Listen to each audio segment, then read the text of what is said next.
cakap apa dengan Cuduk? Hari tu nak cakap benda dengan Cuduk. Siapa nak duduk? Minat sampai kedai. Siapa nak duduk? Cakap dengan Cuduk benda cepatlah. Ini clue abah dia. Cepat. Congratulations. Lagi? Congratulations. Oh, in English.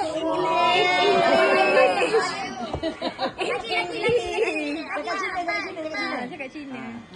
Cakaplah kat Cuduk selamat berganti baru. Lampu baru.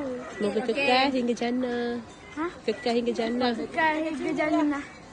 Mana nak duduk? Halang Cuduk. Peluk Ni paling Cuduk. manja ni. Ada lagi boleh manja tu. Ya, ada lagi. Ada seorang lagi. Ada abang. Ada yang pertama, Alif, Aiman, Wina. Yang ni. Salam ni paling garang sekali dalam konsen.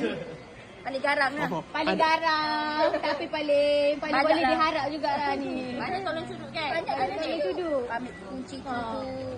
Ambil air aku. Ambil air baby Kiko. Nanti kita tolong Cuduk pula. Tolong Cuduk dia ijat pula. Dia tak boleh panggil Abijat. No. Kita nak panggil apa? Panggil apa? Acu. Pak Acu lah. Pak Cu lah. Pak Cu ijat. Tak nak panggil daddy pula. Dah abang tak panggil dia pun. Ha. Acu, Pak Acu. Pak Acu lah dah. Pak Cu lah. Ini kamu dah kepenutup. Pak Cu lah. Pak Acu lah. Kita apa tu panggil tu? Alah bukan tak kenal dah lama dah tadi. Dah perkenalkan dia ke siapa. Paling kuat nangis dah paling garang. Lepas tu yang ni Echa yang paling boleh harap lah sekarang ni. Ikut Cuduk. Tinggal dah harap-harap Echa duduk sini sampai bila-bila Nanti pada rasa nak Cuduk pula.